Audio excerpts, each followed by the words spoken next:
Namaste, welcome to Hind academy. இனி ஹிந்தி கற்கலாம் தமிழில். இன்னைக்கு நம்ம இந்த வீடியோவில் உடல் உறுப்புகளின் பெயர்களை தான் ஹிந்தியில் பார்க்க போகிறோம். வாங்க வீடியோக்குள்ளே போகலாம்.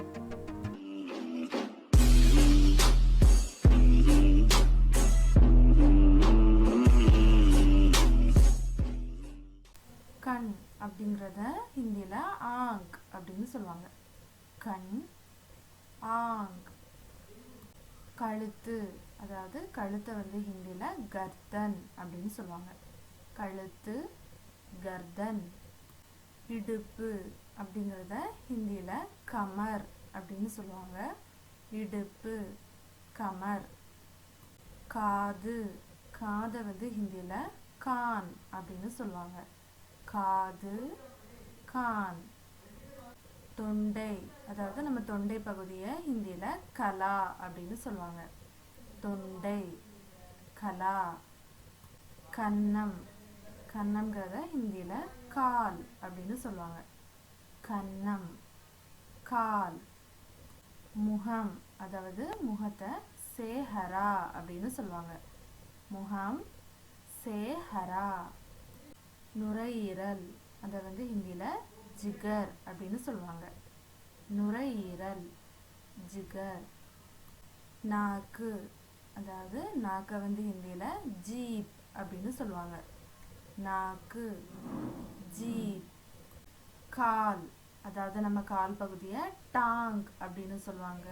இல்லைன்னா நீங்கள் பயிர் அப்படிங்கிற வேர்டை கூட இதுக்கு யூஸ் பண்ணலாம். கால், டாங் அல்லது பயிர். மார்பு, அதாவது மார்பு பகுதியை சாதி அப்படின்னு சொல்லுவாங்க. மார்பு, சாதி.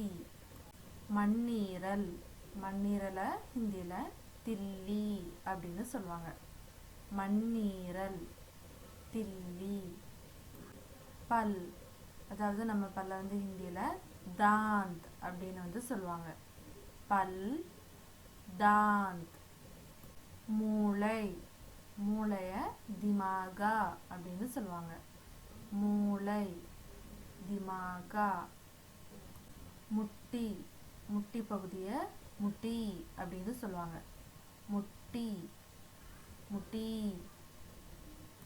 மூக்கு, மூக்கை ஹிந்தியில் நாக் அப்படின்னு சொல்லுவாங்க. மூக்கு, நாக். வயிறு, வயிறை ஹிந்தியில் பேட் அப்படின்னு சொல்லுவாங்க. வயிறு, பேட். அடுத்ததா தலை, அதாவது நம்ம தலைப்பகுதியை ஹிந்தியில் சிர் அப்படின்னு சொல்லுவாங்க. தலை, சிர்.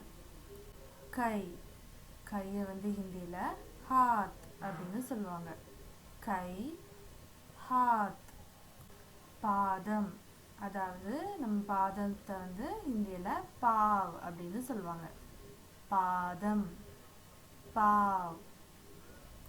உதடு, உதடை ஹிந்தியில் ஆவும்ட் அப்படின்னு சொல்லுவாங்க. உதடு, ஆவும்ட். இன்றைக்கி நம்ம வீடியோவில் எடுத்த டாபிக் உங்களுக்கு பயனுள்ளதாக இருக்கும் நம்புகிறேன். இந்த வீடியோ உங்களுக்கு பிடிச்சிருந்தனா லைக் பண்ணுங்கள், ஷேர் பண்ணுங்கள். மறக்காமல் நம்ம ஹிண்ட் அகாடமி சேனலை சப்ஸ்கிரைப் பண்ணிடுங்க. தன்யவாத்.